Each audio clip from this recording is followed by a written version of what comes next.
Day 808 of the Ukrainian War Map, also known as the Russo-Ukrainian War. Juzzie here, and today is another update as I take a simplified and down-to-earth approach to some of the most important happenings on the ground in Ukraine. So, starting off, we'll take a look at those Russian losses, as currently Russia sits on more than 482,000 military personnel losses, representing an additional 1,260 in the past day. Then as for hardware losses, 5 tanks, 22 APBs, and 30 artillery.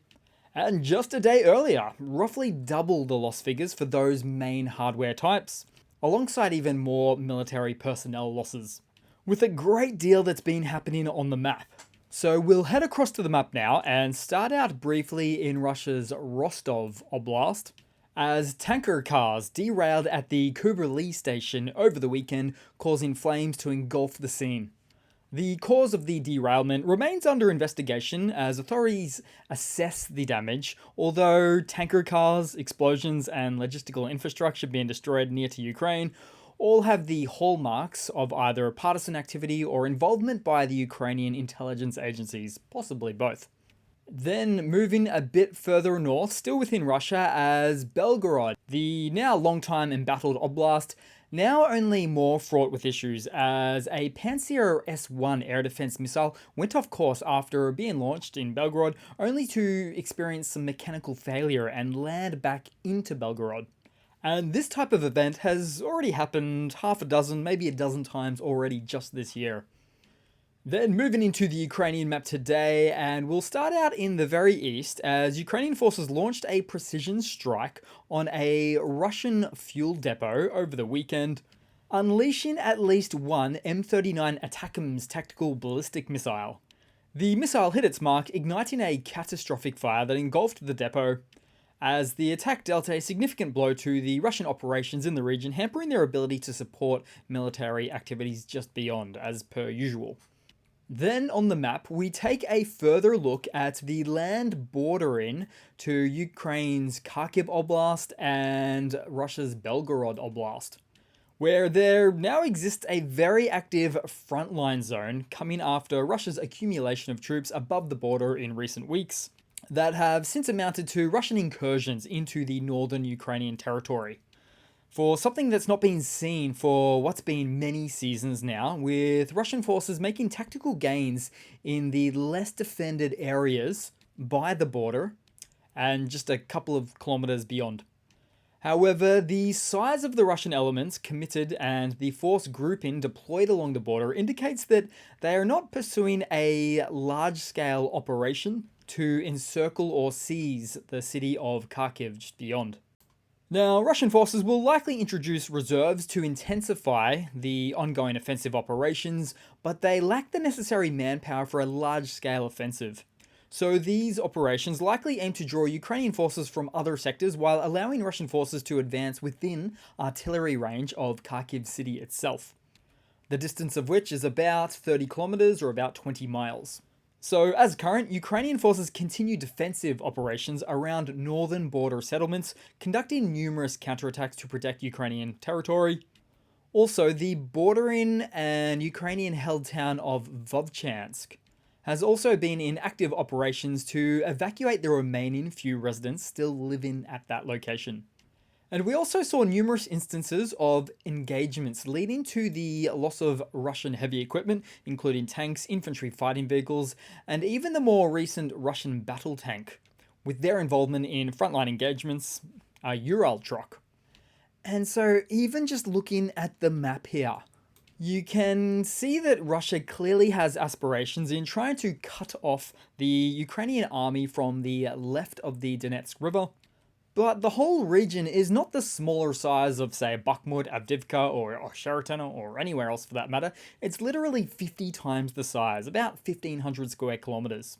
Also note, the Russian incursion point is effectively wedged between two rivers and various other land divider obstacles, something of a narrow path, thereby making it incredibly difficult for the Russian army to create an operational encirclement for taking large swaths of land just below. I mean, the Russian army even has problems achieving this feat with just a few kilometers in diameter, let alone the roughly 30 kilometers to perform that sort of operational encirclement tactic at. Of course, they would have to expand quite a bit wider, and this is where it becomes exponentially even more difficult for them to achieve. But ultimately, Russia is making a newly concerted effort in opening up yet another vector of attack or theatre of war with these engagements, which also inevitably leads to much higher sustainment costs with their own military as well. So, with Russia's ongoing missile shelling of Kharkiv, which after all is a border city, it very much appears Russia is looking to get within that traditional artillery shelling range of the city instead. But I can't tell you how much work would be ahead for the Russian army should they attempt to reclaim all this previously lost land and thereby previously liberated Ukrainian land. But ultimately, it remains to be seen what now comes of this. Then also in the region, somewhat east, central east in fact, explosions shattered the 10-year commemorative gathering of Russian state-installed officials in the occupied Donetsk Oblast, as HIMARS rockets rained down upon those unsuspecting Russian government attendees. And what they were thinking to hold such an event only 20 kilometers inland from the eastern front lines is anyone's guess. The event, intended to showcase the Russian-backed regime's endurance, instead became a testament to the unwavering Western support provided GIMLA's rocket ammunition in defending Ukraine from Russian aggression. Then somewhere in the east, as really taking a look around the map with so much destruction of Russian hardware recently. So starting off, we saw a destroyed Russian Buk M2 air defense system in the Donetsk region. Then also we saw Ukrainian military from the 110th Separate Mechanized Brigade destroy the Russian 220mm MLRS TOS-1A and a damaged Brem recovery vehicle in the process as well. Also, for instance, we saw a destroyed Russian tank, presumably a T-72, then another tank, abandoned Russian tank in this case, taken out by a drone-dropped munition, just a single one. Open hatch, nothing but net. Then also, we saw an advancing Russian tank with mine roller installed, hit by a Ukrainian ATGM, so the anti-tank guided missiles, suffering a catastrophic ammunition cook-off. Then, for instance, another Ukrainian FPV example, taking out a destroyed MTLB. This is the armored personnel carriers. Also, we saw more Russian-operated Chinese Desert Cross buggies, destroyed as well. And so the sheer amount of footage from recent destruction of Russian hardware over the weekend is somewhat overwhelming. Impossible to show it all in a timely manner. Then headed across to some news for today. So, German lawmakers are considering a bold move to protect the skies over western Ukraine from NATO soil. Experts suggest that allies could shoot down Russian missiles from Poland and Romania, providing a crucial defensive shield. While no concrete decisions have been made, the idea has garnered support from both ruling and opposition parties within Germany. For instance, we also have Anton Hofreiter, a Green Party member, stating that defending Ukraine's airspace from neighbouring countries should not be ruled out in the long term. Other political members suggested stationing air defences at the border to Ukraine, with another suggestion stating that Western countries could target Russian drones, relieving the burden on Ukrainian air defences. And despite the controversy surrounding direct Western involvement in the conflict, these proposals highlight the determination to bolster Ukraine's security and counter Russian aggression. Then in some more news, the US Department of Defense has unveiled another military aid package for Ukraine, providing critical support for the nation's urgent battlefield requirements. This $400 million tranche includes a wide array of essential equipment and munitions, including additional munitions for Patriot and NASAMS air defense systems, while also supplying vital artillery rounds for 155mm and 105mm systems. Ukraine's ground forces will also receive a significant boost with the inclusion of Bradley infantry fighting vehicles, also the M113 armored personnel carriers, and mine-resistant ambush protected vehicles, the MRAPs. Also included is anti-armor systems such as the Javelin ATGMs and the AT4s, along with precision aerial munitions and high-speed anti-radiation missiles, which are the HARM missiles, those ones of which are designed for taking out enemy radars.